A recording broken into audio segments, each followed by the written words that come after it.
Stuart, I have a question, Bob Sink. Yes, Bob. During the holidays and at our birthdays, there's a lot of well wishes that are coming our way.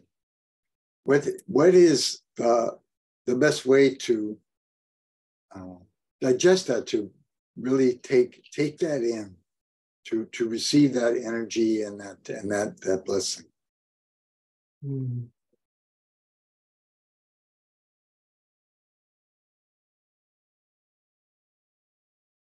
You know, Bob, it's something you've had a very difficult time doing in your life, which is receiving unconditionally from other people.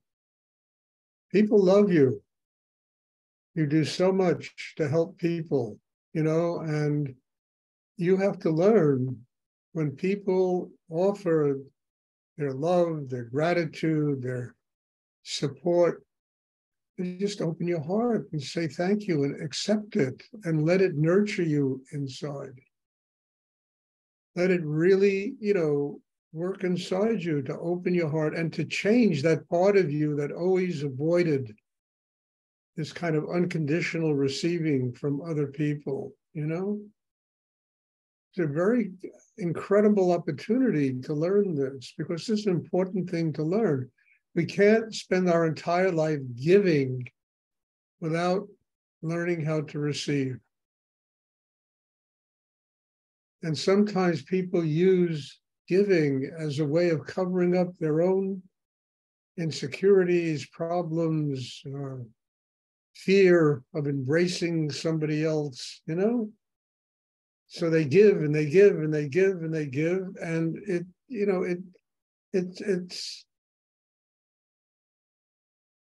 and I think this is a great opportunity, Bob. Really, look, you call me all the time now, and you know how that makes me feel, Bob? I really mean it. It just opens my heart so deeply. The fact that you have a question, you have something you want to tell me what's going on with you, to me, it's extraordinary. It just opens my heart very profoundly. And accept people's love. Don't see, people love you. You don't realize what you do for people. And they love you for doing it. Accept it. Don't have to be always the one doing. I mean that.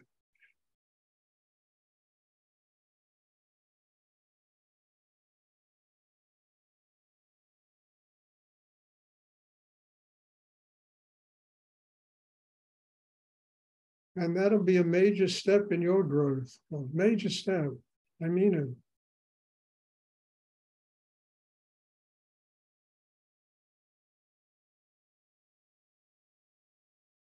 Does anyone else have a question? Thank you, Stuart. You're welcome.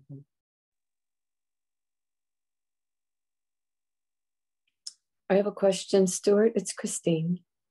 Yes. Can you talk about the energy or power that comes into us after weathering a big storm and staying centered during it? I'm not quite sure what you mean, Christine. The energy of power? The energy or power that comes into us. I just weathered a big storm yesterday, and the power and energy I felt from staying centered in it, with it, during it. Well, can you talk about that? Talked about it when I called you yesterday to find out how you're doing. I mean, Christine, it's doing years of this inner work gives you the capacity to deal with difficult situations. Now, to take it to the next step, be grateful that you have that capacity. What you went through yesterday showed you that you had the capacity not to get upset, not to start blowing off all your energy, to stay quiet, to stay centered. Be grateful. I mean, this is not a power that just comes. It's a power that's built over time in a human being. And that's what the work is for. That's what these classes are. I think most of you forget what these classes are all about. I mean, I don't know. It's extraordinary.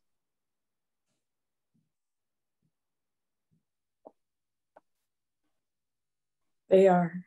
It's like climbing to the top of a pyramid. It's step by step by step, getting training, learning how to do it, growing inside, going 2 steps forward, 1 step back, 2 steps forward, 1 step back.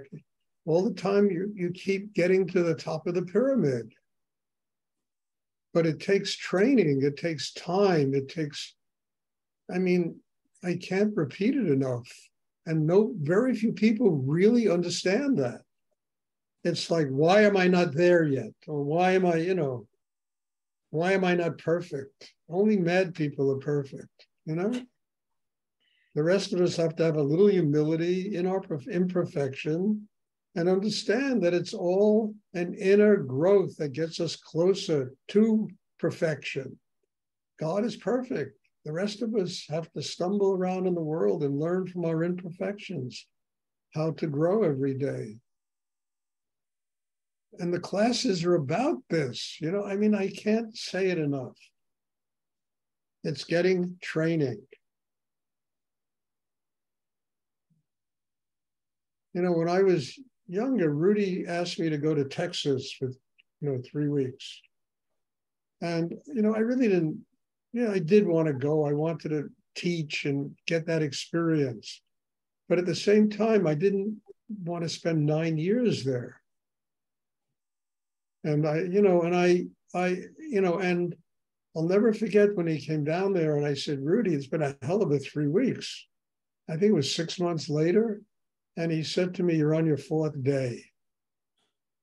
Now, he could say that to me because I truly understood it, what it means to finish cycles, to work your way through a situation to where you have done everything possible that you can do in the situation.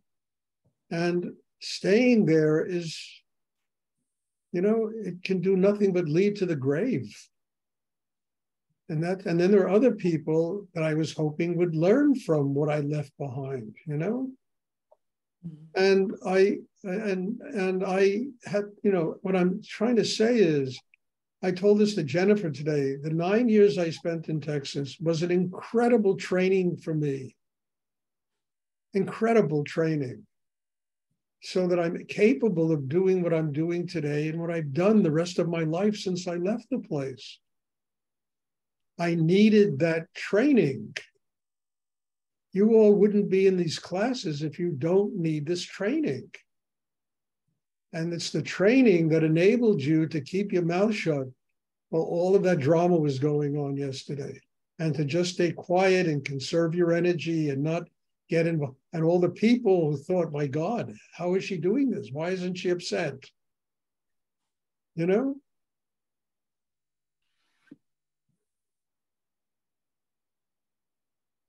And I can't repeat it enough. And I don't know if it penetrates with people, how important it is. I really felt it yesterday, and I really appreciate the meditation yesterday. The most I could ever feel that I appreciated it. It just really was a powerful experience. Well, yes. And when I was talking to you, I understood that, Christine. Now be grateful. And don't think it's some kind of power that overcame you. It's years of inner work. The real power is humility. The real power is that sense of humbleness, That's the strongest anybody can get on the earth, just having humility. What am I learning in this situation? What is it teaching me about me? I don't know better. I can learn something. You learned the meaning of years of inner work, how it helps you to deal with great drama without blowing your life away. Mm-hmm. And I think instead of power, I just feel stronger for it and grateful, stronger, grateful. Thank Yeah, you. you know, let me tell you, it's like climbing a mountain and discovering you're standing on an anthill, you know. You look up and there's another mountain to climb, you know, and you get strong by climbing the mountain, not by sitting on the top. You get strong by climbing the mountain. Mm. I feel that. Does anyone else have a question? Thank you. How to find out heart is open or not? How to figure out my heart is open? I try to be open, but not visually. I think to feel. You'll never figure out, but you're just, Oh. you feel your heart. It's open. There's joy. There's love. There's gratitude. It's a whole different you than somebody trying to figure out when my heart is open. You know, it becomes living experience. You know, when you perform, you entertain, it works because it's living experience, not because you're on the stage trying to figure it out. Right. Right? Right. Same thing with the heart. It's living experience. Again, the same thing as Christine. It needs training. We need to build a system inside us that can keep our hearts open. This took me years of learning how to do. I mean, I didn't learn this. I wasn't born this way. I was a miserable young man when I was younger, depressed all the time, unhappy. You know, it took years of building a system inside that enabled me to do what I do today. And it's not figuring it out. It's not thinking about it. It's living experience. I compare it to being on a stage because in order for a performance to really work, the performer has to be living in the moment. Right, definitely. Right? You know that. You perform. Yeah. I know. Right? That's how I met you. I went to an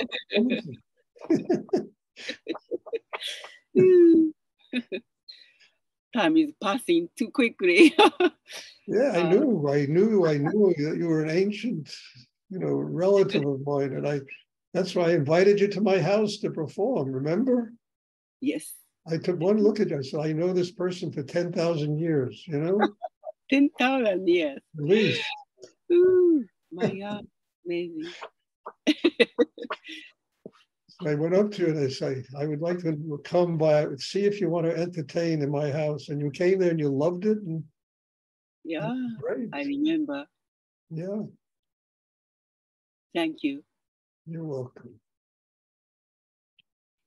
Does anyone else have a question you would like to ask?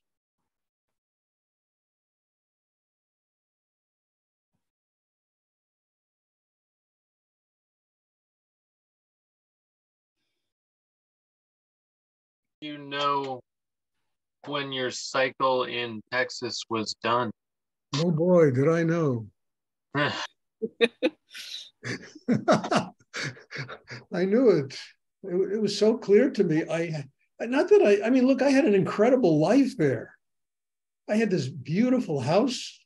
I was living in this apartment that, you know, I was living in an apartment like that in New York City. It would be $20,000 a month to live in a place like that. It was a beautiful house, an apartment that we built in that ashram.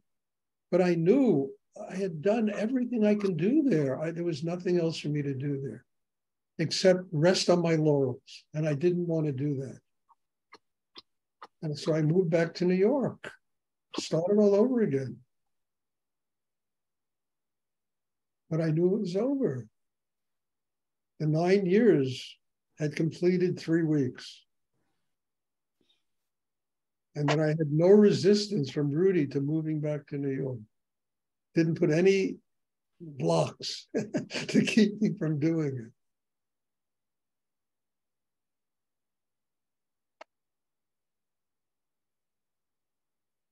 I mean, even, you know, I met this extraordinary Tibetan, I talked about it, Tibetan Rinpoche in India, who told me, he said to me, you have to move back. I asked him, should I move back to New York? He said, you have to move back to New York. And I knew this guy for 3 hours, an hour a day, third day. And he said, if you move back to New York, your teachings will be known all over the world. That's what he told me. And and he didn't even know what I taught, except he saw myself and the students sitting there in a very deep inner state of meditation and doing Rudy's meditation around him. And he knew it was something amazing. And 3 days I met with him. He gave me an entire Tibetan Buddhist education. It was unbelievable, the stuff he talked about. And it broke my heart when this Rinpoche said, he said when he was a young tulku, he said he would go to see his Rinpoche. He said he'd have to wait hours to see his Rinpoche. The line of, monks was so long with people with spiritual questions. He said, today, I can't find anyone to teach. That's what he told me. There are 300 monks sitting in the yard there. I can't find anyone to teach. It almost brought a tear to my eye, this extraordinary being who was there. He looked like he was ready to die when we first met him. By the time we left, he was sitting on a throne chair in full teaching regalia. It was incredible. But he told me, you have to move back to New York. He said, your teachings will be known all over the world if you do. And that's what happened. It's exactly what happened. That's why he's part of my lineage of teachers. Rudy, Nityananda, Kala Rinpoche.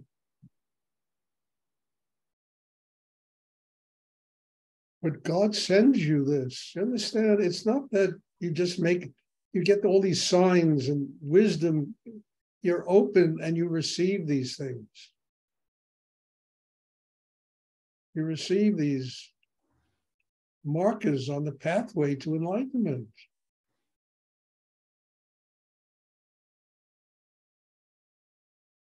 And something inside me knew that I had to tackle New York. I had to do it in New York. I was a big fish in a small pond in Denton, Texas. And I had to tackle New York.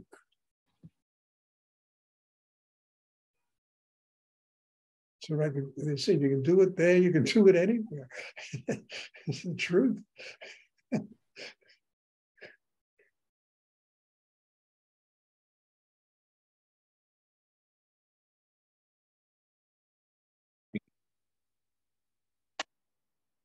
Does anyone else have a question?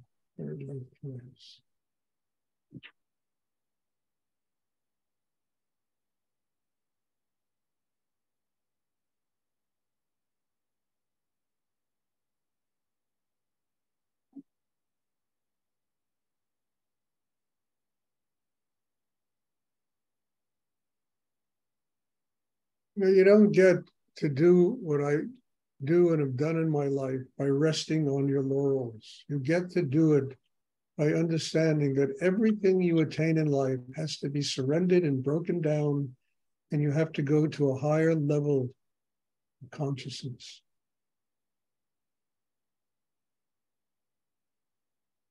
And have the courage inside to take chances with your life.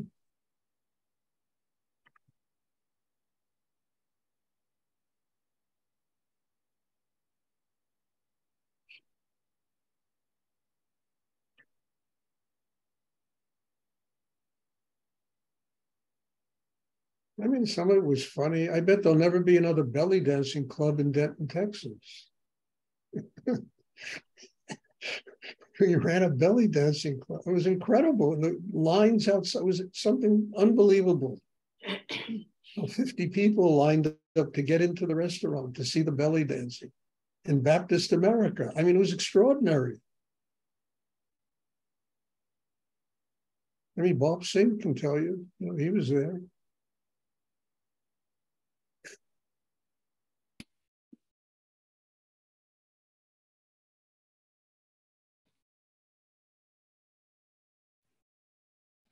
Does anyone else have a question?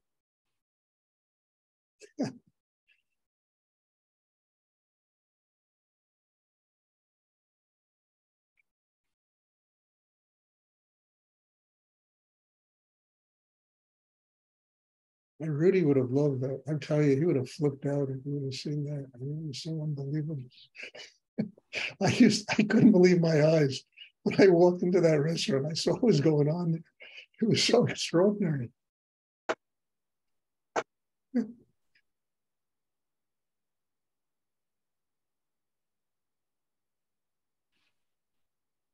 Does anyone else have a question they would like to ask?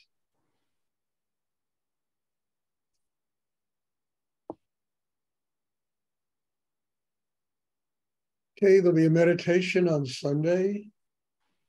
Thank you. God bless you all for being in my life, for giving me an opportunity to grow this way. And thank you and bless you all. And I'm looking forward to seeing everybody on Sunday. Thank you.